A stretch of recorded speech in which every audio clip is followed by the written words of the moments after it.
Здравствуйте, дорогие друзья! В эфире программа «На самом деле». И эта программа будет говорить о несчастных людях, которые сейчас на территории Херсонской области находятся. Я имею в виду украинских татар, прежде всего Ленура Ислямова, Мустафу Джемилева, Рифата Чубарова и замечательную украинскую спевачку Джамалу, Сусану Джамалединову, которая вообще-то из Судака. Она собралась ехать на Евросодом видение с песней о горькой, нелегкой судьбе татарских выкидышей, которые зачем-то сбежали из Крыма и сейчас вот сидят, страдают и готовят террористические акты и диверсии против, в том числе и 250 тысяч своих татар-земляков, которые родину не бросили, которые живут, трудятся, растят детей на полуострове. Но это одно дело. А другое дело, что рядом с этими боевиками-маджахедами находятся вполне себе нормальные украинские хлопцы, которых силой, пинками загнали в украинскую армию, одну из самых сильных на планете Земля.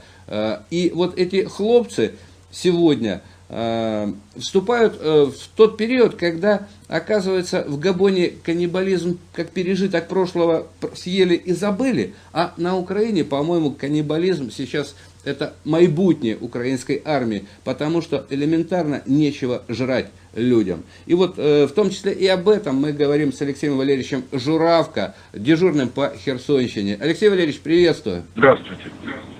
Сергей, я могу сказать одно, что мы не берем только 53-ю эту бригаду, которая осмелилась не подчиниться власти и пойти Николаю назад к себе. Эти страшные ужасы происходят и в Геническе, и в Цюрюпинске, и в Чаплынке, и в Каланчаке, и в Голой пристани, где только не находятся войска. Денег на содержание войск нету. Денег на продукты питания нету, на топливо нету. Готовить действительно им не на чем. Я когда-то писал в своих постах, что командование, когда морозы были большие, бросило их. Так вот, я думаю, что ситуация будет только ухудшаться, Сергей, и не исключаю, что может произойти, как вы сказали, друг друга поедать будут. Я не исключаю. Это живые люди, им надо семьи кормить. Мало того, их обманывают на заработные платы. Им не дочисляют. Воруют деньги. То есть армия фактически разлагается. Я хочу сказать, что это все делается специально. И вот этот сценарий, что с Украины делают бабуиновую республику, так оно в принципе и происходит. Только в этом самый страшный будет сценарий новый, когда придет хаос и необратимый процесс. Вы представьте себе, если командование деморализовано, общее отношение внутри армии деморализовано, может все, что хочешь происходить. Я не исключаю, что сотни человек могут взять автоматы и пойти по людям. Контролировать-то некому. Вот это и приходит тот хаос, и в тот дом, в который стучатся люди, что беда идет.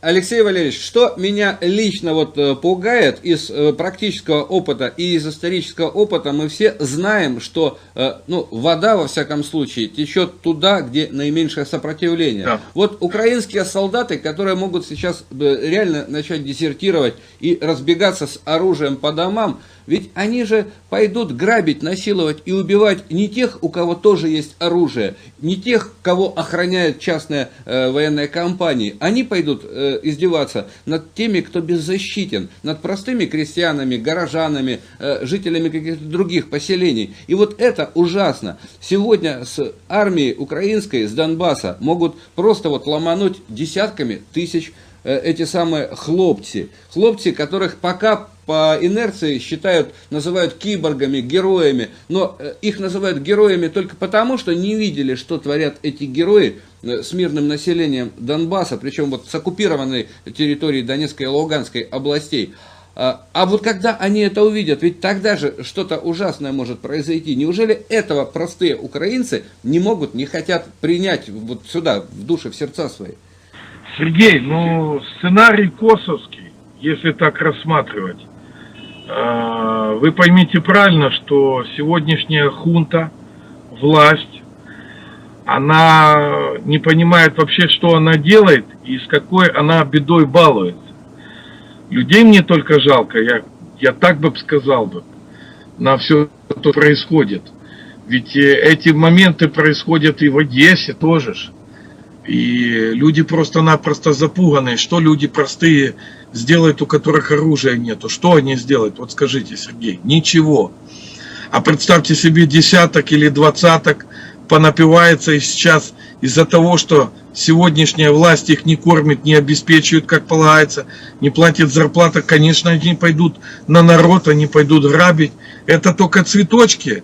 Просто, наверное, среди вот этой 53-й бригады попался, наверное, умный человек и сказал: да не надо нам оружие, мы пойдем и покажем всей Украине, что мы голодные, одеваться нам не за что, и у нас зарплаты крадут.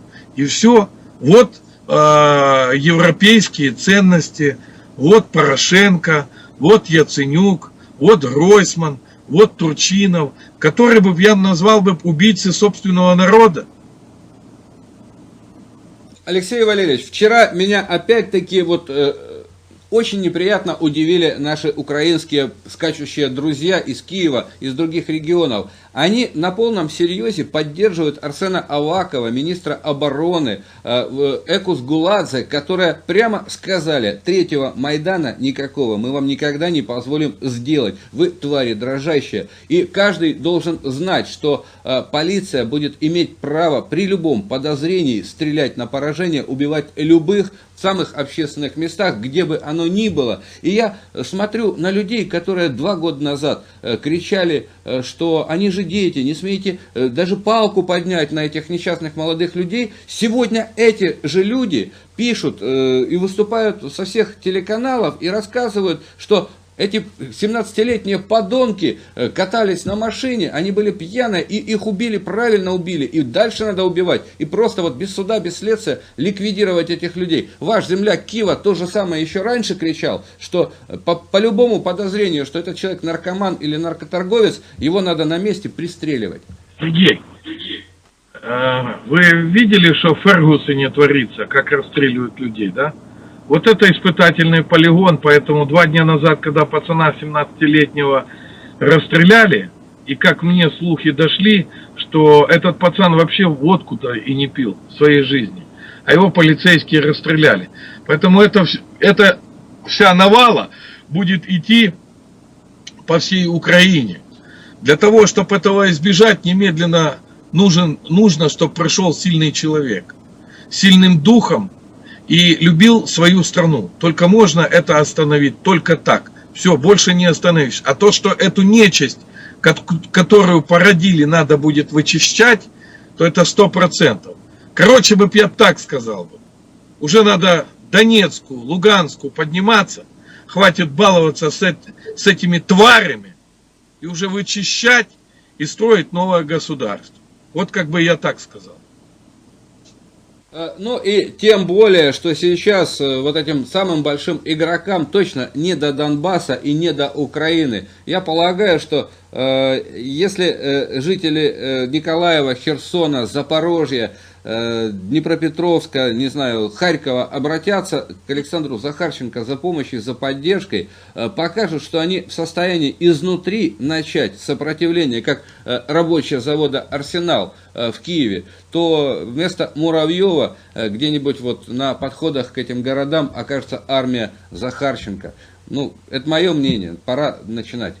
Я хочу сказать одно, что народ должен сегодня объединиться и открыть глаза. Я призываю все-таки, понимаете, Сергей, у меня, знаете, как есть пословица, надежда умирает последняя, что-то у меня вера есть, что проснется эта совесть, проснется этот патриотизм у людей, и люди поймут, что с каждым днем пребывание в такой злобе, это только ухудшение не только для страны, но и для собственного народа и населения, которое живет в тех или иных районах, городах и так далее.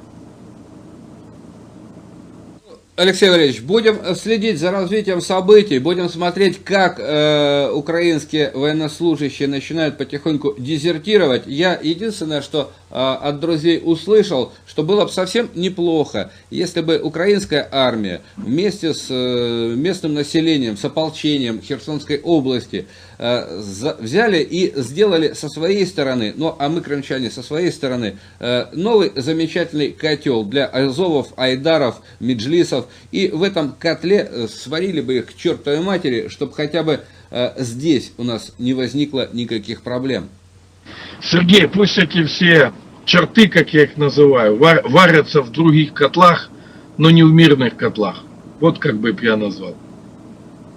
Все, значит, мы противники каннибализма в любых его формах. Алексей Валерьевич, спасибо вам большое за участие в эфире. Ждем новой информации, ждем новых фактов о том, что происходит на Херсонщине. У вас их много, я знаю, даже сегодня есть, но пока не проверено, вы это все не озвучиваете. Поэтому ждем проверок, перепроверок из разных источников и вашего выступления в следующем эфире буквально на днях. До свидания. Спасибо. До свидания. Итак, дорогие друзья, Алексей Журавко в эфире программы. На самом деле мы ненадолго прервемся и переместимся уже, наверное, в Москву. Следующий гость будет Федор Бирюков, член бюро президиума партии «Родина». Поговорим с ним о Родине в широком смысле этого слова. До свидания.